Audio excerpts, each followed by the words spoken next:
Hello, मेरा नाम मुकुंद सिंह चाहर है और इस बार मैंने AIR 273 प्राप्त की है यूपीएससी सीएसई 2022 में। मेरी पर्सनल जर्नी की अगर मैं बात करूं तो ये मेरा 5th अटेम्प्ट था। इससे पहले मैंने 3 मेंस लिखे थे और 1 इंटरव्यू दिया था और फाइनली इस बार मेरा सिलेक्शन हुआ।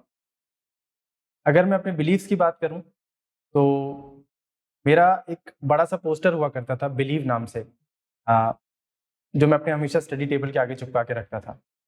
ये मुझे याद दिलाता था कि उम्मीद नहीं छोड़नी है, भरोसा नहीं छोड़ना है, क्योंकि बहुत रिजेक्शन मिल रहा था। कई बार शुरू के 2 साल प्री क्लियर नहीं हुआ, कोई भी एग्ज़ाम क्लियर नहीं हुआ, तो बड़ा डिजेक्शन फ़ील होता था। बट उस पोस्टर ने हमेशा मुझे ये याद दिलाया कि मुझे अपने काम पे फ़ोकस करना है और उम्मीद नहीं छोड़नी है। बाकी हो सकता है रिज़ल्ट मेरे हाथ में कंप्लीटली ना हो, लेकिन अगर मैं अपना काम पूरी शिद्दत से करूँगा तो एटलीस्ट मुझे ये सैटिस्फैक्शन रहेगा कि मैंने अपना 100% दिया। इसके अलावा मेरी एक कोट भी था जो मेरा बहुत फ़ेवरेट था, ये रॉकी फ़िल्म से है। It isn't about how hard you can hit, it's about how hard you can get hit and keep moving forward. इसका मतलब ये है कि लाइफ़ आपको हिट करेगी, तो इस चीज़ से कोई फ़र्क नहीं पड़ता कि आप कितनी ज़ोर से हिट कर सकते हैं। फ़र्क इस चीज़ से पड़ता है कि आप कितनी ज़ोर से मार खा सकते हैं और फिर से उठ के लड़ाई कर सकते हैं। तो ये मेरे पर्सनल बिलीव्स थे, यही चीज़ें थी जिन्होंने मुझे मोटिवेट करके रखा। इनफैक्ट मुझे याद है अच्छे से कि मेरी माँ काफ़ी धार्मिक हैं, तो एक बार वो मुझे एक पंडित जी के पास लेके गईं और उनसे पूछा कि मेरे बेटे का सरकारी नौकरी में होगा कि नहीं होगा। तो पंडित जी ने कहा कि सरकारी नौकरी के कोई चांसेस नहीं है और इनका बेस्ट करियर ऑप्शन यही है कि ये कॉस्मेटिक्स की एक दुकान खोल लें। तो मुझे सुन के बड़ा बुरा लगा, लेकिन फिर मैंने यही सोचा कि उनका काम है कि वो अपनी विद्या के बेसिस पे जो कहें, कहें। मेरा काम है कि मैं अपनी विद्या के बेसिस पे अपना एफर्ट डालूँ। तो लकीली इस बार मेरा एग्ज़ाम क्लियर हो गया। अब मैं कुछ टिप्स शेयर करना चाहूँगा जो मैंने अपने इन 6 साल की जर्नी में सीखी हैं और मैं चाहूँगा कि ऐसी कोई मिस्टेक जो मैंने की है वो किसी और एस्पिरेंट को रिपीट ना करनी पड़े। अगर प्री से शुरुआत करें, तो प्री में सबसे पहले तो यही है कि फ़ोकस करें लिमिटेड बुक लिस्ट पे और मल्टीपल रिविजन्स पे। मैंने अपनी शुरुआती तैयारी में 2-3 गंभीर मिस्टेक्स की। सबसे पहली तो यही कि मैंने बहुत ज़्यादा एग्ज़ाम्स पे फ़ोकस किया। एमपीपीएससी, यूपीपीएससी, एसएससी, फिर यूपीएससी। तो वो एक गलत निर्णय था क्योंकि इन सब के सिलेबस ऊपर से देख के तो ठीक लगते हैं, सिमिलर लगते हैं, लेकिन डीप में आप जाएँगे तो आपको रियलाइज़ होगा कि सबकी प्रिपरेशन अलग तरीके से होती है, सबका पेपर पैटर्न अलग होता है। तो इसीलिए एक एग्ज़ाम पे फ़ोकस करना बहुत ज़रूरी है। दूसरी चीज़, प्री में पीवाईक्यूज़ का भी बहुत सिग्निफिकेंट इम्पोर्टेंस है। प्रीवियस ईयर क्वेश्चंस जो हैं वो यूपीएससी के माइंडसेट के बारे में आपको बताते हैं कि क्वेश्चंस की फ्रेमिंग कैसे होती है, इम्पोर्टेंट थीम्स क्या हैं। तो मैंने पिछले 10 साल के पीवाईक्यूज़ शुरू में तो नहीं किए थे, लेकिन बाद के अटेम्प्ट्स में मैंने किए और उनसे मुझे काफ़ी हेल्प हुई। इसके अलावा सेक्शनल टेस्ट पे भी आप फ़ोकस करें क्योंकि सिर्फ पढ़ने से तो काम नहीं बनेगा, आपको खुद को एनालाइज़ भी करना होगा। एनालाइज़ करने के लिए टेस्ट इम्पोर्टेंट हो जाते हैं।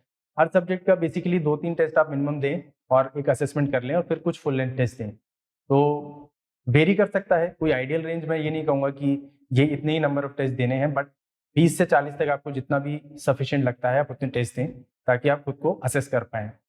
साथ में मैं ये और सजेस्ट करूँगा कि क्योंकि आप देखें तो प्री आजकल ना सिर्फ नॉलेज का टेस्ट है, बल्कि थोड़ा बहुत आपको प्रेशर हैंडलिंग के बारे में भी एक टेस्ट है।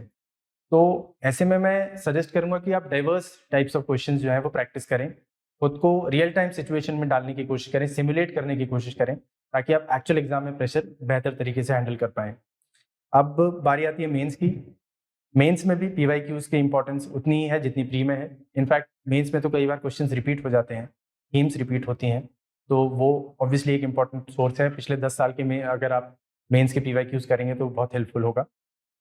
इसके अलावा मेंस में जो आई फील किंग मेकर है, वो है आंसर राइटिंग। मेरा हमेशा से एग्ज़ाम में बैठने से पहले एक ही माइंडसेट रहता था कि मेरे पास भी 3 घंटे हैं, मेरे पीयर्स के पास भी 3 घंटे हैं, मेरे पास भी उतनी पेजेज़ की बुकलेट है जितनी उनके पास है। तो इस चीज़ से फ़र्क नहीं पड़ता है कि उन्होंने कितनी प्रिपरेशन की है, मैंने कितनी की है। फ़र्क इस बात से पड़ता है कि कौन बेहतर वहाँ पे टाइम मैनेज कर पाएगा और बेहतर तरीके से प्रेज़ेंट कर पाएगा अपने आंसर को। तो यहाँ पे आंसर राइटिंग एक क्रूशियल रोल प्ले करता है क्योंकि आप time management, presentation answer writing के थ्रू ही सीखते हैं। अगेन कोई आइडियल नंबर ऑफ टेस्ट मैं सजेस्ट नहीं करूँगा, बट इतना ज़रूर हो कि आपने हर पेपर के बारे में एटलीस्ट 2-3 टेस्ट दिए रखे हों और साथ में ऑप्शनल की आंसर राइटिंग प्रिपरेशन जो है वो और डीप में करनी पड़ती है, क्योंकि वहाँ पे आपकी थ्योरेटिकल नॉलेज की एक्सपेक्टेशन थोड़ी ज़्यादा है, थोड़ी डीप में डिमांड होती है।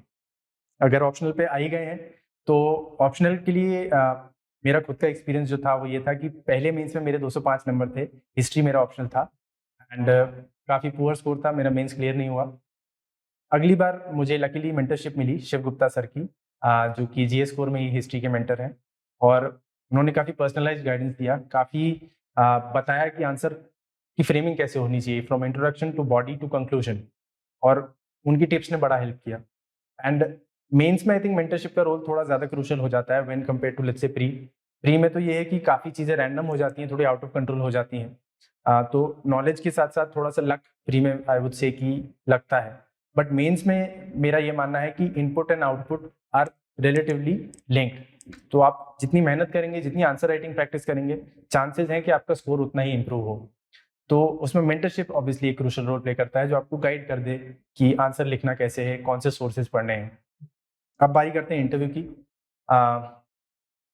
इंटरव्यू में मेरा पिछले साल यानी कि मेरे 4th अटेम्प्ट में स्कोर था 135, जिसकी वजह से मेरा फाइनल सिलेक्शन रुक गया था। 135 is a very poor score. मेरे फॉल्ट्स भी थे obviously, but still I felt कि I did not deserve a score of 135। तो I had to prove it somehow, I had to improve upon it somehow. तो इस बार मैंने काफ़ी आत्ममंथन जिसे हम कहते हैं वो किया, और अगर बेसिक पैरामीटर्स की मैं बात करूं जिसमें मैंने इंप्रूव किया, तो उसमें पहली चीज़ थी अवेयरनेस। अवेयरनेस बहुत सारे पैरामीटर्स में रिक्वायर्ड है, specially when it comes to interview. It is about awareness of self. आपको खुद के बारे में सब पता होना चाहिए। आपके डिटेल्ड एप्लीकेशन फॉर्म जो होता है, ड्राफ्ट जिसे हम बोलते हैं, वो आप मेंस के बाद भरते हैं। उसमें आप बहुत सारी चीज़ें देते हैं, आपका नाम, आप कहाँ से हैं, आपके माता पिता कहाँ से हैं, वो क्या करते हैं, आपकी हॉबीज़ क्या हैं, आपकी अचीवमेंट्स क्या हैं। कई बार हमें इन सब के बारे में कोई ज्ञान होता ही नहीं है। बेसिक बेसिक हमें पता रहता है, लेकिन डीप में हमें कुछ पता नहीं होता है, क्योंकि बहुत टाइम पहले हुई होती हैं ये चीज़ें। तो यहाँ पे मुझे एक चैलेंज बन गया था कि मुझे खुद के बारे में जानना था, एक सेल्फ डिस्कवरी की जर्नी मुझे इंटरव्यू में करनी थी। तो awareness about self, then awareness about your nation. आपको देश के इम्पोर्टेंट चीज़ों के बारे में पता होना चाहिए। पॉलिटी में क्या हो रहा है, इकोनॉमी में क्या हो रहा है, स्पोर्ट्स में क्या हो रहा है। एक बेसिक अंडरस्टैंडिंग आपको होनी चाहिए, क्योंकि अगर आप एक सिविल सर्वेंट बनना चाहते हैं, आप देश की सेवा करना चाहते हैं, तो सबसे पहले तो ये ज़रूरी है कि आप देश को जानें। तो इसीलिए इंटरव्यू में अवेयरनेस एक इम्पॉर्टेंट फैक्टर है। अवेयरनेस के लिए जैसे मैंने कहा, रिसर्च इंपॉर्टेंट होगी, आपके खुद के एक्सपीरियंसेस को याद करना इंपॉर्टेंट होगा, साथ में न्यूज़पेपर्स एक इम्पॉर्टेंट रोल प्ले करते हैं। Moving on, communication is the second thing that is very important when it comes to interview. जैसे मेंस में आंसर राइटिंग है, वैसे ही इंटरव्यू में कम्युनिकेशन है। तो आपके पास भले ही दुनिया भर की नॉलेज हो, लेकिन अगर आप उसे कम्युनिकेट नहीं कर पाएंगे अपने ऑडियंस को, तो वो नॉलेज आप ही के पास रह जाएगी, वो कम्युनिकेट नहीं हो पाएगी सामने। तो इसमें practice again plays a very crucial role. Mirror talk मैंने काफ़ी की, कांच के सामने खड़े होकर मैं बात करता था। मैं लोगों को पकड़ के उन्हें बात करता था कि आप मेरी बात सुनो। तो बड़ा इंटरेस्टिंग एक्सपीरियंस था। इंटरव्यू की preparation is the most enjoyable, and I think वो इंक्रीमेंटल है। प्री में प्रिपरेशन काफ़ी बोरिंग है, बट अगर आप प्री क्लियर कर लेते हो तो आपको एक रिवॉर्ड मिलता है, आपको मेंस की प्रिपरेशन करने का मौका मिलता है, which is relatively more interesting. आप मेंस क्लियर कर लेते हैं तो आपको और रिवॉर्ड मिलता है, आपको इंटरव्यू की प्रिपरेशन करने का मौका मिलता है, जहाँ you get to meet the brightest minds. आपको अलग अलग जगह मॉक देंगे तो आपको सिविल सर्वेंट से मिलने का मौका मिलता है, plus you get to know about yourself. तो वो सबसे ज़्यादा रिवॉर्डिंग पार्ट है इस जर्नी का। तीसरा और फाइनल पॉइंट अगर मैं इंटरव्यू के बारे में बात करूं, तो वो है handling pressure situation. Now I felt कि पिछले साल जब मेरा 135 स्कोर था, मैं प्रेशर में थोड़ा सा कम कर गया था। I was shy, I felt like I was not able to express myself properly in that pressure situation. But luckily इस टाइम मैंने उस पर थोड़ा काम किया। I did a lot of simulation. In fact I did a very interesting exercise कि मैंने जो यूपीएससी मेंबर्स हैं उनके प्रिंट आउट्स जो हैं वो निकाल के रख लिए थे इमेजेस के, और उनको अपने रूम में 6 कॉर्नर्स पे लगा दिया था, सामने इधर उधर, पूरा एक पैनल बेसिकली सेमी सर्कुलर वे में मैंने बना लिया था। तो फिर मैं बीच में कुर्सी में बैठता था and I used to interact like I was actually interacting with these esteemed members. उससे हुआ ये कि थोड़ी फेमिलियरिटी हो गई कि जैसे मेरा स्मिता नागराज मैम का बोर्ड था, तो आई ऑलमोस्ट फेल्ट कि मैं इनसे पहले मिला हुआ हूँ।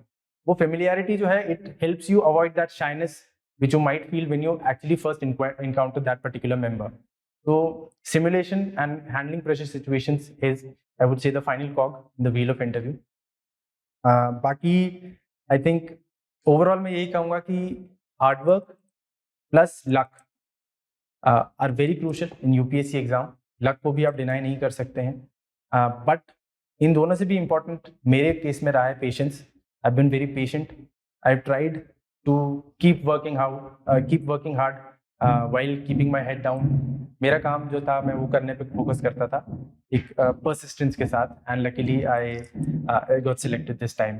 So thank you, and I really hope that इस वीडियो से कोई एक भी एस्पिरेंट मोटिवेट हो तो I would really be happy. Thank you.